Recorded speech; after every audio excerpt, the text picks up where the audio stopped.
Karena perselingkuhan sendiri, saya biasanya membagi dalam dua hal. Yang pertama adalah mereka berselingkuh secara emosi. Yang kedua, dari emosi yang kemudian akhirnya mereka melangkah ke fisik seperti itu. Tapi ada yang memang awalnya hanya inginnya berteman, sedikit banyak curhat, lalu kemudian akhirnya terjebak dalam perselingkuhan itu sendiri. Karena mereka merasa berrelasi dengan banyak orang itu lebih menarik daripada hanya dengan satu orang.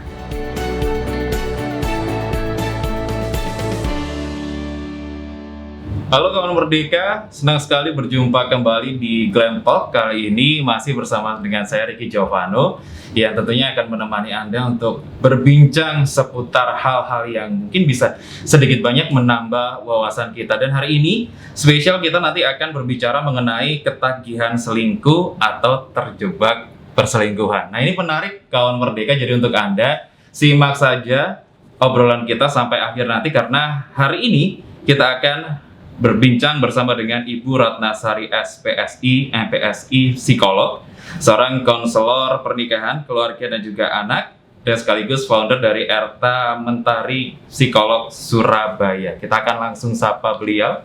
Selamat siang Ibu Ratna. Siang, Mas Rizky. Bagaimana kabar Bu? Baik sekali. Baik sekali. Sejauh ini mungkin kalau operasional biasanya, kalau saya lihat biasanya di tempat psikolog kan selalu ramai begitu ya. Online, offline masih tetap jalan ya Bu? Iya, berjalan, hanya saja tetap dengan menggunakan protokol kesehatan, dan setiap klien saya memang mengupayakan untuk mereka tidak saling bertemu. Jadi jadwalnya memang dibuat sedemikian rupa sehingga tidak memungkinkan satu sama lain untuk bertemu, untuk menghindari kerumunan. Jadi ada beberapa kebiasaan baru yang harus dilakukan ketika pandemi. Tapi kalau berbicara mengenai pandemi Bu Ratna, ini kan di tengah masyarakat tentunya tidak lepas ya kalau masalah pernikahan begitu. Tapi kalau dari segi apa yang dari Bu Ratna lihat begitu, masalah-masalah apa Bu yang mungkin dari masalah rumah tangga yang sering muncul ketika masa pandemi? Ya, sebetulnya bukan karena pandeminya masalah keluarga itu akhirnya muncul, tetapi baru terekspos setelah pandemi. Karena umumnya pada saat setelah pandemi ini kita lebih banyak bekerja di rumah, kemudian interaksi dengan keluarga akhirnya waktunya lebih panjang, sehingga pada saat itu nampak. Kalau yang dulu biasa kita hanya bertemu dengan pasangan paling weekend, itu pun kita biasa diisi dengan jalan-jalan, kemudian beraktivitas dengan anak-anak, sehingga waktu begitu singkat. Sedangkan sekarang di kondisi pandemi lebih banyak berada di rumah, jarang untuk bisa kemana-mana, akhirnya interaksi itu semakin banyak. Harapannya sebetulnya dengan interaksi semakin banyak ini semakin bisa memahami satu sama lain. Tetapi faktanya ini justru pada saat mereka yang awalnya sudah mempunyai permasalahan, justru setelah pandemi ini seringnya bertemu, ini membuat mereka merasa mereka terekspos dengan masalah. Salah satunya adalah masalah perselingkuhan. Nah, kalau sekarang kita mengenal ada yang namanya microcheating dan sebagainya, kalau yang saya tahu. Tapi kalau dari Bu Ratna sendiri, selingkuh itu seperti apa batasannya? Iya, karena perselingkuhan sendiri saya biasanya membagi dalam dua hal. Yang pertama adalah mereka berselingkuh secara emosi. Yang kedua, dari emosi yang kemudian akhirnya mereka melangkah ke fisik seperti itu. Itulah perselingkuhan yang biasanya seringkali membawa dampak pada ketidaknyamanan dalam keluarga. Gitu. Awal terjadinya selingkuh biasanya dari apa dulu yang memulai biasanya? Umumnya ada dua hal. Yang pertama, orang yang merasa memang diawali untuk melakukan perselingkuhan, jadi ada niatan tersendiri dalam menjalin relasi untuk berselingkuh. Tapi ada yang memang awalnya hanya inginnya berteman, sedikit banyak curhat, lalu kemudian akhirnya terjebak dalam perselingkuhan itu sendiri. Karena mereka merasa berrelasi dengan banyak orang itu lebih menarik daripada hanya dengan satu orang. Kebanyakan kalau yang saya temui sendiri, mereka mengawali dengan ketidakadanya komunikasi yang baik dalam rumah tangga. Dengan adanya tidak komunikasi yang baik dalam rumah tangga, mereka menemukan gap. Saya jadi nggak nyaman sama pasangannya, harapannya tidak terpenuhi, atau kita tidak sanggup untuk mengungkapkan keinginan kita pada pasangan. Sehingga di tahapan itu kemudian mereka mencoba untuk melihat orang-orang di luar dari pasangan yang mungkin menarik mereka pada relasi yang lebih menarik, yaitu perselingkuhan itu sendiri. Perselingkuhan itu apakah memang ada kesempatan atau sebenarnya itu adalah karakteristik diri sendiri yang seperti itu, Bu Ratna? Kebanyakan adalah karena kesempatan. Ya.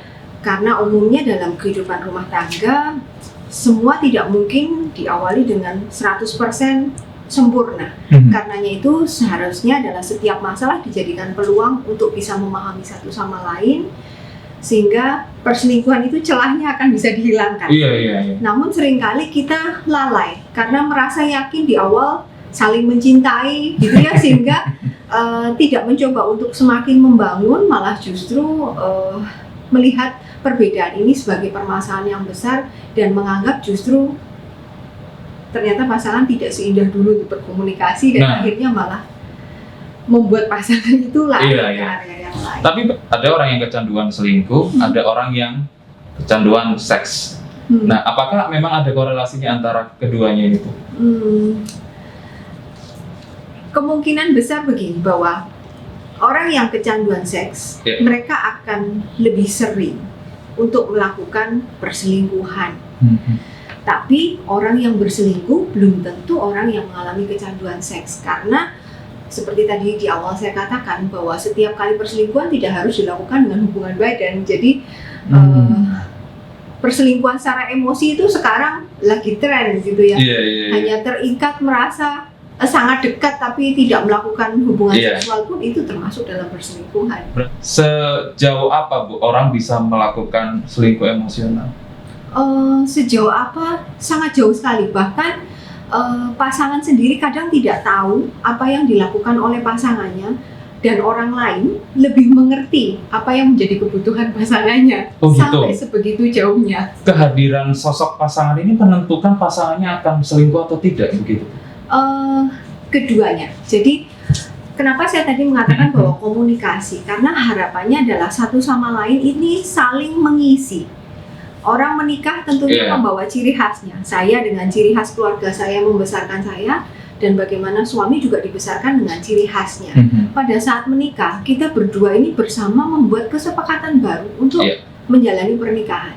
Nah, pada saat seorang tidak atau melakukan perselingkuhan, biasanya itu terjadi karena kebiasaan dari kita atau pasangan itu tidak bisa ditolerir oleh lawan pasangannya kita gitu ya. Sehingga dia merasa bahwa sulit dia berkomunikasi, sulit dia menerapkan keinginan. Nah, ketidakfleksibelan itu yang menjadi awal dalam perselingkuhan itu sendiri.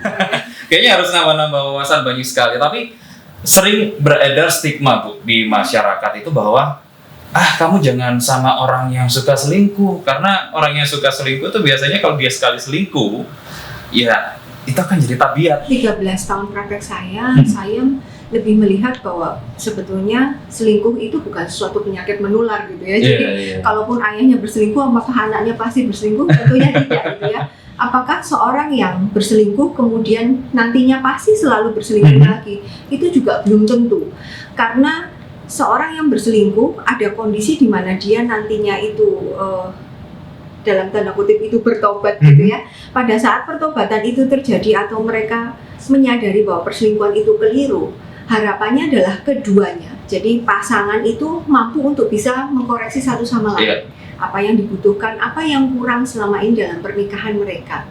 Sehingga kebutuhan itu bisa terpenuhi dan akan memungkinkan dia untuk menghentikan. Tidak akan ada perselingkuhan selanjutnya.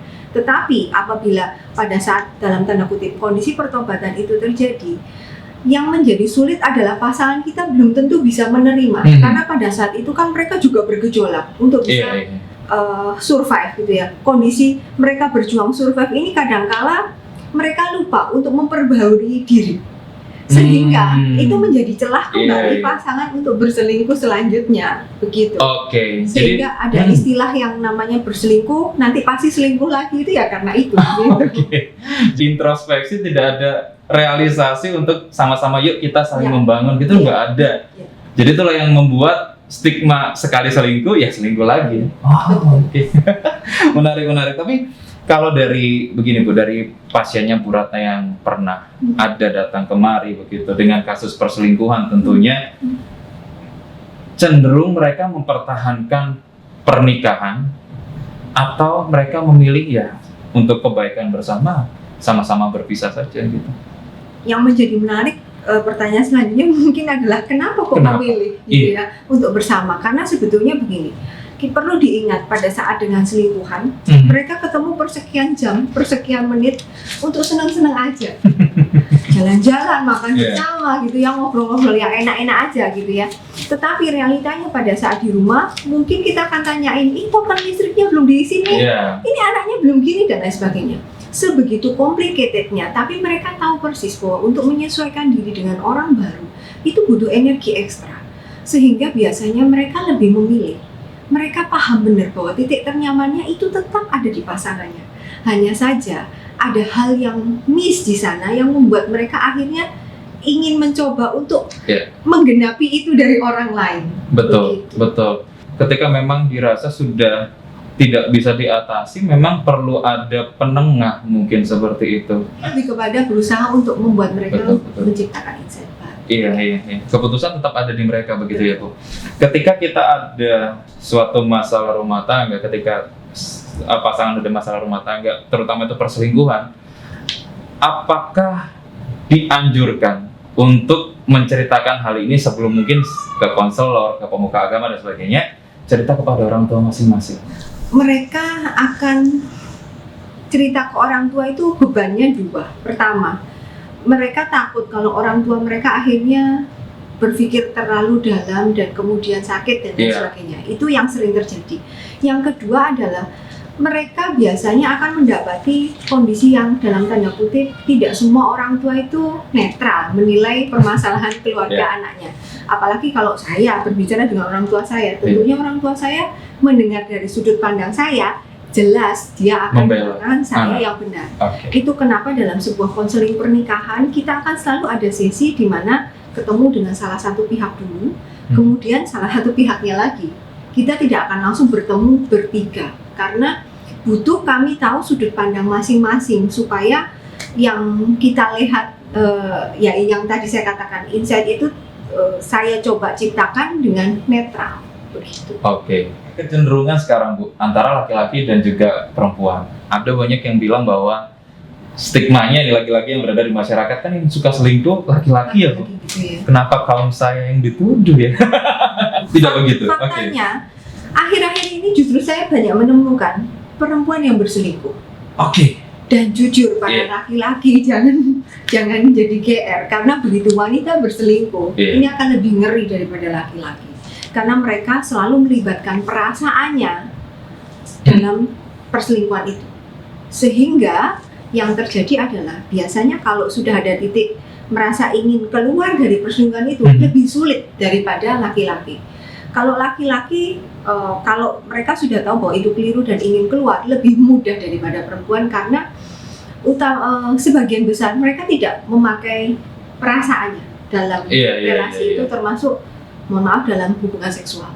Bisa, tapi kalau dalam tanda kutip hanya main-main bisa dikatakan begitu tapi tidak seutuhnya begitu.